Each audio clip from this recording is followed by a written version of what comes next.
हमारा दिमाग किसी बातों को याद रखता है। फॉरगेटिंग कर्व क्या है समझिए। क्यों सिर्फ राता मरना फेल होने का रास्ता है। मैं तुम्हें अपनी पहले की बातें बताती हूँ। पहले जब मैं पढ़ती थी तो मेरे को सब इम्पोर्टेंट लगता था। मैं एक बार तो मैंने अपनी सारी की सारी बुक ही हाईलाइट कर दी थी, पर अब नहीं, क्योंकि मेरे को समझ आ गया है सब कुछ इम्पॉर्टेंट नहीं होता। हमें 80-20 का रूल फॉलो करना चाहिए। इससे हमारा टाइम भी बचेगा और हमारी स्टडी भी होगी। अब आप लोग पूछोगे कि 80-20 रूल क्या है। आओ मैं बताती हूँ। अरे दीदी, अब बता भी दो, सिर्फ बोल ही रही हो। और समझा भी देना कि 80-20 रूल क्या है। मुझे तो कुछ समझ नहीं आया। देखो, 80-20 रूल होता है जो कि आपकी जो क्वेश्चंस है वो 80 होते हैं, पर जो उनमें से इम्पॉर्टेंट क्वेश्चन होते हैं वो सिर्फ 20 होते हैं। आप अपने 5 इयर्स ओल्ड वाले क्वेश्चन पेपर उठा के देखो तो उसमें से जो जो आ रखे हैं वो ही आपको आएंगे, बस थोड़े से वर्ड चेंज होंगे बस। अरे हाँ दीदी, मेरे को भी ऐसा ही लगता था कि इसमें से ये तो कहीं आ रखा है, पर मेरे को याद नहीं आता था, इसलिए मेरे पेपर में कम नंबर आते थे। थैंक यू सो मच दीदी हमें बताने के लिए।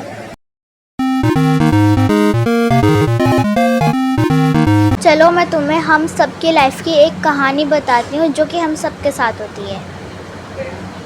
हम शांति से पढ़ रहे होते हैं, पर हमारा दिमाग में ये आता है कि यार रिया का बर्थडे आने वाला है, अगर मैंने उसके लिए स्टेटस में लगाया तो बोल चिढ़ जाएगी। चलो लगा ही देती हूँ। कौन सी फोटो लगाऊं? ये वाली बढ़िया है।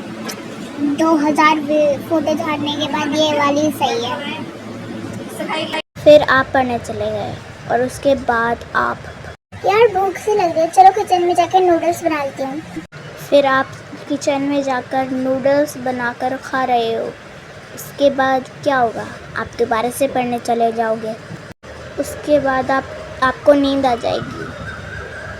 अगर आपको भूख भी लग रही है ना, तो आप कुछ हेल्दी चीज़ें खाओ, जैसे कि आप फ्रूट्स खाओ और वेजिटेबल्स खाओ पहले। और उसके बाद जो अभी मैंने आपकी लाइफ स्टोरी बताई उसमें आप फ़ोन उठाते हो, वो नहीं करना है। इससे आपकी पढ़ाई पे डिस्ट्रैक्ट बनेगा। और हाँ, अब आप आर्टिफिशियल इंटेलिजेंस का यूज़ करो, क्योंकि आजकल आर्टिफिशियल इंटेलिजेंसी बहुत ही ज़्यादा अच्छी टेक्नोलॉजी है। तो आप उससे पढ़ोगे तो और भी अच्छा रहेगा, आपको अच्छे से समझ आएगा। और जैसे कि मैं आपको कुछ आर्टिफिशियल इंटेलिजेंसी के नेम भी बताती हूँ जो आप यूज़ कर सकते हो। पहला है जेमिनी और दूसरा है चैट जीपीटी। ये आपको बहुत अच्छे से। और दूसरी बात, अगर आपका बहुत सारा सिलेबस बचा है तो मेरे पास एक अच्छा सा आइडिया है। आप एक पेपर या नोटबुक लो, उसमें आप पार्ट्स में डिवाइड कर दो। फर्स्ट पार्ट में बहुत ऐसे कि आपको जो है, फिर सेकंड पार्ट, फिर ऐसे थर्ड एंड जितने भी हैं वो आपको लिखने हैं। एंड इससे आपकी स्टडी बहुत ईजी हो जाएगी। और ये सारी टिप्स को आप यूज़ करके आप स्कूल के टॉपर बन सकते हो। तो आप पढ़ाई अच्छे से करो और आप ऐसे से ऐसे बन जाओगे।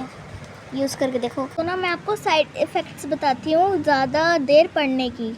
मम्मी, मैंने तो इतने अच्छे से पढ़ाई करी थी, फिर भी इतने कम नंबर क्यों आए हैं? अरे हाँ बेटा, तूने तो 6-6 घंटे पढ़ाई करी थी और तू तो अपना ख्याल भी नहीं रखती थी, फिर भी तेरे एवरेज नंबर आए हैं। बता बेटा, ऐसा क्यों किया? आपने स्कूल में टॉप मारा है, आपने कितने घंटे पढ़ाई करी थी? हाँ, पूरी जनता को इसका सवाल है, आप हमें सवाल दीजिए। जल्दी जल्दी जवाब दीजिए। मैंने 2 घंटे पढ़ाई करी है और उससे मैं टॉप हूँ। क्या सिर्फ 2 घंटे पढ़ाई करने से? देखिए, बस इस बच्ची ने 2 घंटे पढ़ाई करने से स्कूल में टॉप कर लिया। वाह वाह वाह। So friends, bye bye, thank for watching video. And अगर आपको इसी ही तरह वीडियो चाहिए कोई और से टॉपिक पे तो मुझे कमेंट्स में बताना। एंड अगर कमेंट सेक्शन बंद है तो कोई और सी में जाके बताना। Bye, subscribe.